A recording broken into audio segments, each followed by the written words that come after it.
Bismillah.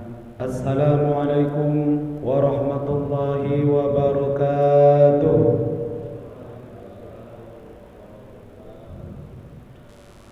Alhamdulillah wahdah, sadaqa wa'dah wa nasara abdah. Allahumma salli ala sayyidina Muhammad bin Abdillah wa ala alihi wa sahbihi wa mawalah wa man tabi'ahum ila yaumil qiyamah. Faqad qala Allah ta'ala fi kitabihil karim, na'udzu billahi minasy syaithanir rajim. Man dzalladzi yuqridu Allah qardan hasanan fayudha'ifahu lahu ad'afan katsira. Shadaqallahul azim. Izinkanlah Bapak Ibu, kami ingin sedikit mengupas tentang rezeki. Ya, Bapak Ibu ya, tentang rezeki. Ini kadang ada yang salah persepsi sehingga rezeki menjadi polemik ataupun masalah dalam kehidupan sehari-hari. Apalagi kalau sudah berumah tangga, itu bisa, kalau dalam memahami rezeki ini salah, ini sering berantem Bapak Ibu. Dan akhirnya tidak sedikit masyarakat di Batam ini ya mengalami perceraian akibat ekonomi. Karena mungkin salah satunya adalah salah memahami rezeki yang Allah telah berikan. Maka kesempatan subuh berbahagia ini, beruntunglah Bapak Ibu yang hadir. InsyaAllah sama-sama kita dengarkan dan kita kaji apa yang sebenarnya rezeki Allah itu. Kita rujuk kepada Al-Quran yang Allah telah berikan kepada kita. Bismillahirrahmanirrahim. Bapak Ibu yang dimuliakan Allah Subhanahu wa taala, kalau rezeki itu kita maknai umum ya, seperti kesehatan, waktu yang lapang, teman yang baik ya, itu sudah ditetapkan sama Allah Subhanahu wa taala secara global. Wa ma min dabbatin fil ardi illa 'ala Allahi rizquha. Jadi tidak ada satu makhluk melata pun di atas muka bumi ini melainkan dalam dirinya itu sudah ada ketetapan rezeki yang Allah telah berikan. Nah, ini kalau dimaknai secara umum, semua yang namanya makhluk itu yang masih hidup itu sudah diberikan rezekinya oleh Allah, ditetapkan. Di mana ditetapkannya? Wa fis sama'i rizqukum. Rezeki kalian itu sudah ditetapkan di langit. Nah, sudah Allah tetapkan di Lauh Mahfuz. Jadi kita sebenarnya ini adalah tinggal menjemput rezeki. Nah, kalau kita arahkan menjadi rezeki itu berupa materi, salah satunya ya Bapak Ibu, bukan hanya sekedar kesehatan, tapi kalau kita memang Pak Ustadz, kalau rezeki itu materi gimana? Maka Allah gambarkan setidaknya ada 7 yang kita harus usahakan rezeki itu kita jemput. Jadi rezeki itu ditetapkan di langit, lalu diturunkan di bumi. Dan tugas manusia itu salah satunya adalah menjemput rezeki. Nah, yang pertama, kalau kamu ingin mendapatkan rezeki itu lewat pintu yang pertama, Quran surah An-Najm. Wa alaysa lil insani illa ma sa'a. Yang Allah berikan kepada kita jalan yang pertama ini adalah lewat usaha.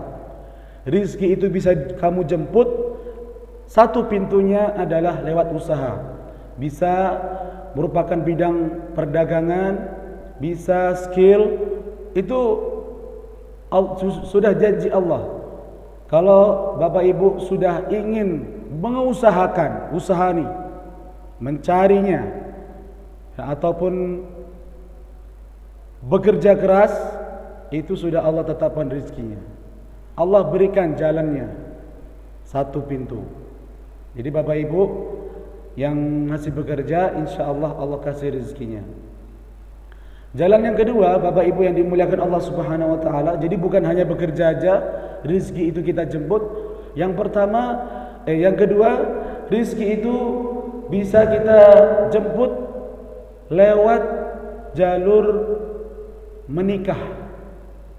Nah, jadi ada orang-orang yang rizkinya biasa-biasa aja, tapi setelah menikah itu menjadi pintu rizki yang banyak. Nah, kata Allah, wankihul ayyam, menikahlah kalian dengan orang-orang di sekitarmu, min ibadikum, di antaranya adalah hamba-hambaku, minas sholihin, orang-orang yang soleh. Jadi jalur yang kedua ini Bapak Ibu bisa ditempuh dengan cara pintunya itu menikah. Jadi dengan menikah, rizki itu bisa berkumpul menjadi satu dan bisa membuka pintu-pintu yang lain, sehingga orang itu bisa mendapatkan rizki yang lebih yang diharapkannya. Bapak Ibu yang dimuliakan Allah Subhanahu wa taala, jalur yang ketiga selain dia menikah, bekerja, lalu dia juga berumah tangga, itu bisa mendapatkan rizki. Jalur yang ketiga adalah bisa melalui anak. Bapak Ibu yang dikaruniai anak, itu sebenarnya Allah telah bukakan pintu rizkinya untuk bapak ibunya dan sekaligus untuk anaknya. Jadi kata Allah, wala taqtulu auladakum khasyatal imlaq, janganlah kalian membunuh anak-anak kalian karena takut untuk miskin. Yang kata Allah, wa nahnu narzuqukum wa iyyakum, sesungguhnya kamilah, kata Allah, yang memberi rizki terhadap anak-anakmu dan kamu sendiri. Jadi Bapak Ibu, sehingga dulu ada semboyan banyak anak banyak rezeki. Dulu masih pakai semboyan itu. Tetapi karena jalur di perjalanan hidup manusia sudah semakin modern, banyak sekali harus pertimbangan-pertimbangan, ada pendidikannya, pertimbangan kesehatannya, sehingga anak itu mulai dibatasi Bapak Ibu. Dengan dalil, janganlah kamu tinggalkan anak-anakmu dengan lemah, kondisi yang lemah. Ini perintah Allah Subhanahu wa taala, sehingga anak dalam hidup kita ini sudah ditetapkan rezekinya, tetapi sembari pada itu kita atur ya kondisi kesehatannya, kondisi pengetahuannya. Nah, ini jalur yang ketiga Bapak Ibu. Setelah kita bekerja, Allah kasih rezeki, mudahkan ya. Menikah juga Allah mudahkan rezeki itu datang. Lalu mempunyai anak juga Allah mudahkan rezeki itu. Jadi jangan khawatir Bapak Ibu.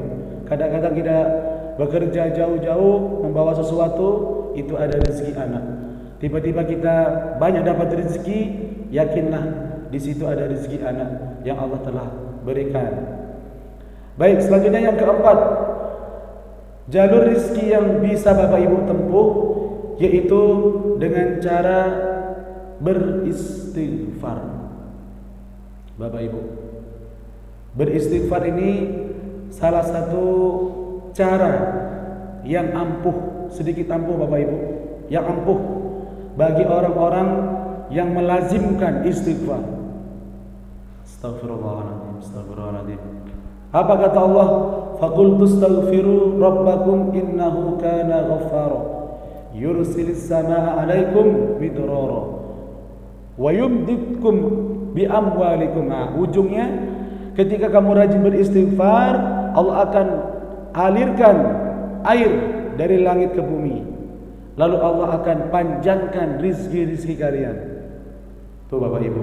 Sehingga ada kisah ulama dulu rajin beristighfar, ingin bertemu dengan seseorang, akhirnya dengan istighfar itu dia pertemukan dengan orang-orang yang diimpikannya. Jadi kalau ada masalah di dalam rumah tangga, ada masalah di perumahan, konsep yang pertama yang kita tanamkan sebagai seorang muslim yang baik adalah mengintrospeksi dan istighfar. Astagfirullahaladzim, ada apa ya? Astagfirullahaladzim, kenapa ini bisa terjadi? Istighfar terus Pak. Nah, dengan istighfar itu akan mendatangkan solusi di mana solusi itu bisa mudah mendapatkan rezeki. Nah, ini bapak-bapak, ya khususnya bapak-bapak yang sedang bekerja, barangkali mungkin sulit cari rezeki, mungkin tidak dapat lowongan pekerjaan, rajin-rajin beristighfar bapak ibu.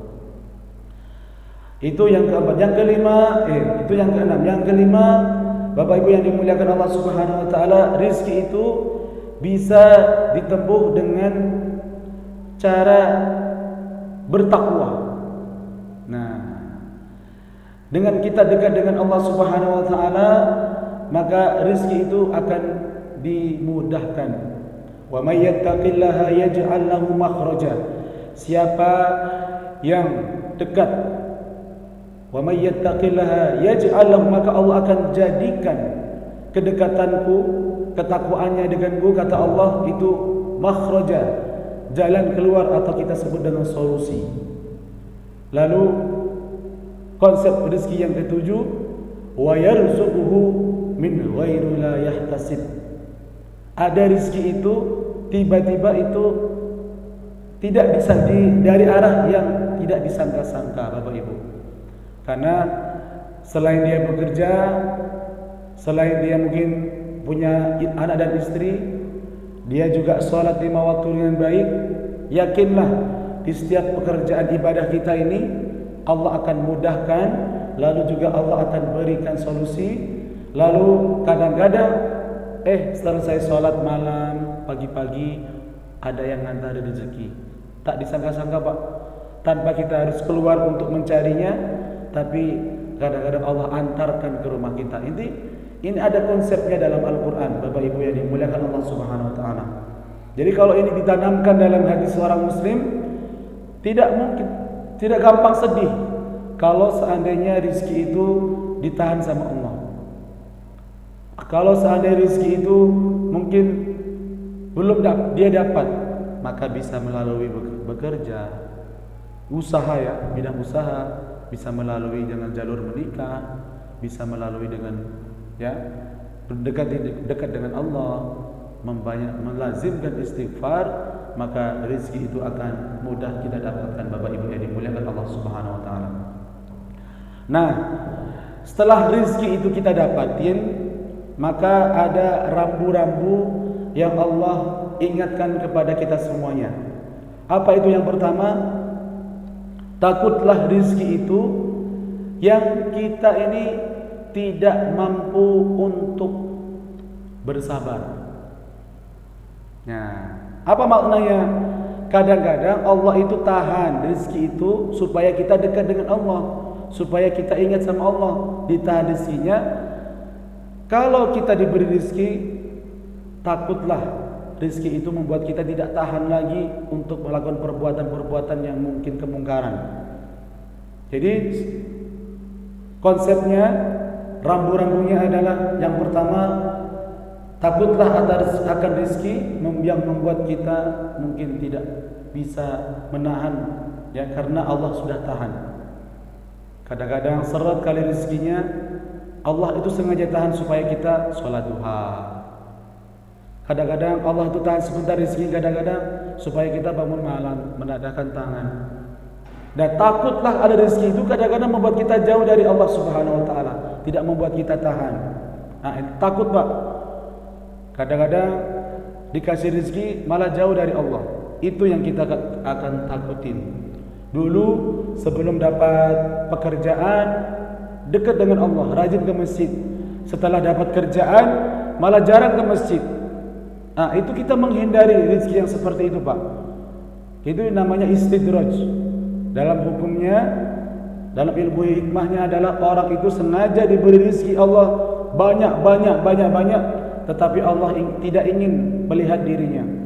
Silahkan kamu ambil rezeki itu, karena kamu dengan cara rezeki yang kamu dapatkan adalah tidak cara mendekatkan diri kepada Allah. Contohnya, mungkin dia bekerja tapi lupa sholat, bekerja lupa menafkahkan anak dan istrinya, bekerja dia lupa segalanya yang menjadi tanggungannya, sehingga dirinya tidak tahan lagi dan membuat dia jauh dari Allah Subhanahu wa taala. Yang kedua, rambu-rambunya adalah takutlah akan rezeki itu membuat kita tidak bersyukur. Ya, setiap rezeki yang kita sebut mungkin salah satunya adalah duit yang datang kepada kita, gajian tiap bulannya, tapi kita berdoa kepada Allah, takutlah akan rezeki itu tidak dapat kita syukuri, Pak. Buat apa rezeki yang banyak tapi kita tidak dekat dengan Allah? Padahal kalau kita syukurin itu Allah akan tambah. La in syakartum la azidannakum. Apabila kamu bersyukuri atas nikmat-nikmat yang aku telah berikan, akan aku tambah lagi rezekinya. Ada rezeki itu datang kepada diri seseorang membuat dia lupa gajian, tidak mengucapkan, malah justru mentraktir kawannya, melupakan ya bahwa sebagian rezeki kita itu ada orang-orang yang lebih membutuhkan. 2,5% sisihkan gaji atau pendapatan kita untuk mereka yang membutuhkan. Wa fi amwalihim haqqul lis-sa'ili wal mahrum. Ketahuilah bahwa di dalam rezeki kita itu ada hak orang lain. Maka rezeki itu ketika kita dapat, setelah kita usahakan, maka takutlah kalau kita tidak mampu untuk mensyukurinya. Salah satunya adalah kita mengucapkan alhamdulillah ya Allah telah Kau mudahkan rezeki itu sampai kepada kami, lalu kita dermakan sebagian rezeki itu ya untuk keluarga, sanak saudara dan orang-orang yang membutuhkan. Itu lebih penting seperti itu. Yang ketiga, Bapak Ibu, rambu-rambunya adalah takutlah rezeki itu tidak berkah. Bapak Ibu yang dimuliakan Allah Subhanahu wa taala, ada rezeki itu tidak berkah. Kapan rezeki itu tidak berkah? Barangkali bisa dirasakan Bapak Ibu sendiri. Jadi ada orang yang gajinya cuma 2 juta, 3 juta, tapi rasa-rasanya berkah hidupnya. Apa itu berkah Pak Ustadz? Ziyadatul khair. Rizki yang berkah itu adalah tambahnya kebaikan. Dibanding dengan, mohon maaf, kalau gaji 20 juta, 30 juta, tapi kadang-kadang gak berkah Pak. Mohon maaf, ada orang-orang seperti itu. Hanya mampir aja di ATM, lalu rezekinya entah kemana. Orang-orang lainlah yang menikmatinya. Masya Allah Pak, inilah yang kita takutin. Ya, kalau berkah itu Pak, kalau yang saya katakan ziyadatul khair tadi, tambahnya keberkahan itu, tiba-tiba giat kita beribadah. Berkah Pak. Badan kita ini gak mudah sakit. Berkah Pak. Rezeki di rumah itu gak banyak tuntutan. Berkah rezekinya itu Pak. Duitnya itu bisa bermanfaat untuk orang lain. Berkah rezekinya Pak. Tapi kalau kebalikannya, rezeki itu kalau sudah tidak berkah Pak, dicabut keberkahannya sama Allah. Kadang mungkin cara mendapatkan rezeki itu tidak melalui syariat agama Islam, semena-mena aja dia cari rezeki, maka Allah cabut keberkahannya. Ini hati-hati Pak. Tiba-tiba badan sakit, harus berobat, banyak sekali harus kita keluarkan uang untuk berobat, berjuta-juta, ada yang belasan juta, hanya sekali mampir ke rumah sakit. Mana duitnya itu? Kadang-kadang di rumah banyak kali kebutuhannya, tiba-tiba atap rumah bocor, mobil, motor masuk ke bengkel, lalu kadang-kadang HP jatuh rusak. Ini semua membutuhkan biaya Pak. Dan orang-orang yang beriman itu jeli, dia memikirkannya. Ya Allah, kenapa? Gak ada angin, gak ada apa, tiba-tiba keluar duit sekian juta, tanpa kita harus menikmatinya. Ketakutlah yang ketiga Pak, rezeki itu tidak berkah.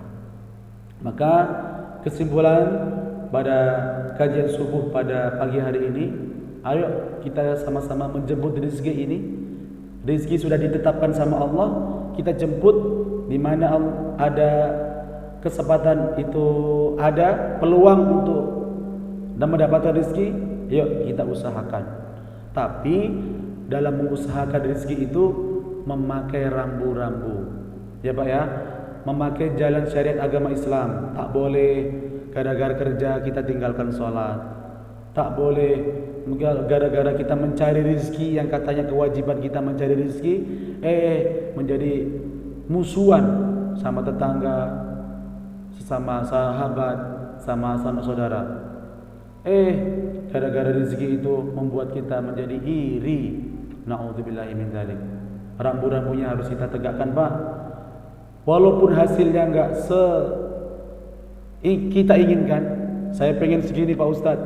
Saya pengen gaji saya harus segini. Silahkan. Tapi hasilnya Allah yang tentukan. Kadang-kadang Allah akan akumulasi. Kok bulan ini segini? Apa-apa. Yang penting aku sudah menjalankan sesuai dengan syariat agama Islam. Salat aku tidak tinggalkan, sesama kaum muslimin saya juga saya tidak pernah mencari musuh. Lalu juga kewajiban-kewajiban yang lain di rumah tidak kita tinggalkan, kita tunaikan semuanya. Hasilnya kok segini, insya Allah hasil yang kita dapatkan itu adalah berkah. Alhamdulillahirabbil alamin, dapat segini. Itulah yang terbaik yang Allah telah berikan. Apalagi rizkinya itu dikasih banyak, berkah lagi. Alhamdulillah, bisa bermanfaat untuk orang lain. Badan mungkin sehat terus, gak banyak pengeluaran, bisa membantu, bisa membuat ya seperti ini, bisa rajin ke masjid, bisa menyapa saudara-saudara yang lain, rezekinya banyak. Alhamdulillahirabbil alamin. Itulah yang kita harapkan, Pak. Tapi mungkin ini harus ada perjuangan-perjuangan yang kita tunjukkan kepada Allah Subhanahu wa taala sebagai orang-orang yang mencari rezeki. Itulah yang bisa kami sampaikan, Pak. Bapak Ibu yang dimuliakan Allah, ayo sama-sama kita menjemput rezeki kita dan kita dapatkan rezeki itu, dan kita jangan lupa untuk bermanfaat untuk diri kita, keluarga kita, dan untuk orang lain. Usikum wa iyaya bittaqwallah, wabillahi taufiq wal hidayah. Kami akhiri. Assalamualaikum warahmatullahi wabarakatuh. Sallallahu